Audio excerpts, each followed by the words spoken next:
Minecraft. A lot of you must have heard about this fascinating block game. Developed in 2009 by Swedish game developer and founder of Mojang, Marcus Notch Persson, it soon rose in popularity to become the best-selling game of all time. Isn't it amazing how a game based off of blocks and low-resolution graphics became a must-have in a person's game library?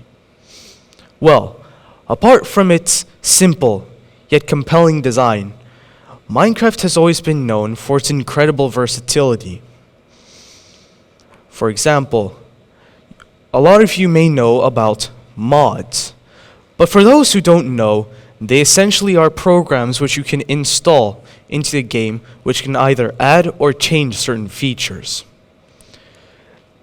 And this game also has one of the largest modding communities in the entire game industry. So thanks to this, there are a lot of things one can do with mods. For example, this could range from resource packs, which is a way of adding different textures into your game in case you don't like the default texture, or to something like Mr. Crayfish's furniture mod, which is a mod which can add realistic furniture into your game. For those who like design, they allow you to bring the most flavor into your projects. Now I could go on for hours talking about this game, but I'm not here for that. Today, I'm here to tell you about a story. My story on how Minecraft had inspired me to become an architect. It all started in 2016 when I'd finally got Minecraft Pocket Edition. Back then I was 8 years old, so naturally all of my worlds were dotted with chaos. However, apart from the mine aspect of this game, I also did a fair bit of crafting, but this was limited to a lot of YouTube tutorials and basic designs. So, over the years, I started taking inspiration and started creating my own projects. However, this was very experimental, ranging from different styles and sizes. This, in turn, would allow me to create projects I would have never imagined creating, such as interior design to a whole residential complex. And as much as I liked this game, however, little did I know that this was going to lead me to some serious consequences. So after over 5 years of playing this game, I noticed some changes that had come inside of me. I was spending more time goofing around rather than actually being productive. I was procrastinating a lot more, and I was facing crippling video game addiction.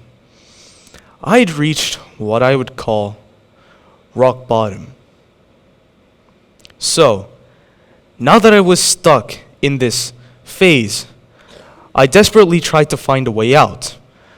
But every plan eventually led to my laziness dragging me down and preventing me from fulfilling the task at hand. So now what?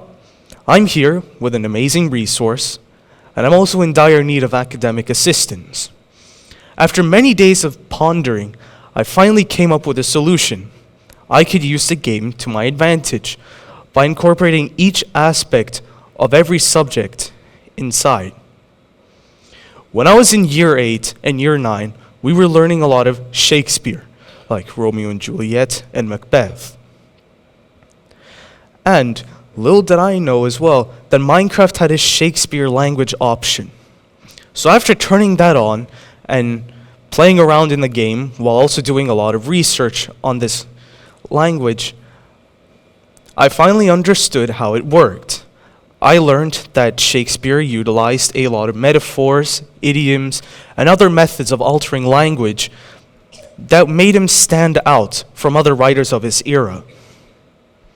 And, as expected, I get pretty good marks on my English paper because of that cool little trick. Another example was DT. In year 7, we were designing a house. So a lot of people, and also, you know the drill in DT. Design, develop, and then finally create. A lot of people would design on paper or maybe 3D model it on Fusion 360, AutoCAD, maybe even Unreal Engine 5 if your computer can handle it. I used Minecraft for my designs, as once again, I could use any mod I wanted, along with its huge library of different textures to create them. Furthermore, there was one more thing I'd learned while playing this game. It was something I discovered as I went through my old worlds, or projects.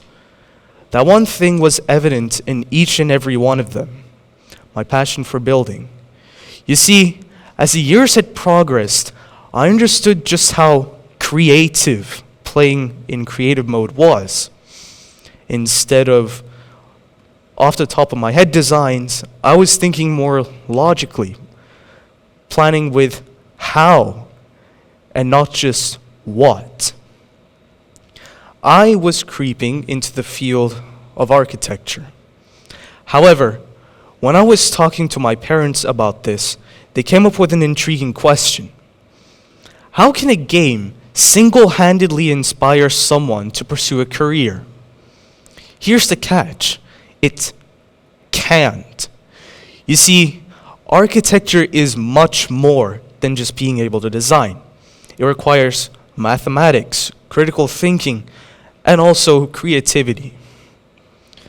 However, or should I say, fortunately, this game, in all conditions, challenges the player to think and strategize to survive and thrive. And, as I've mentioned before, architecture is a field that implements both creative and critical thinking. So, for those who have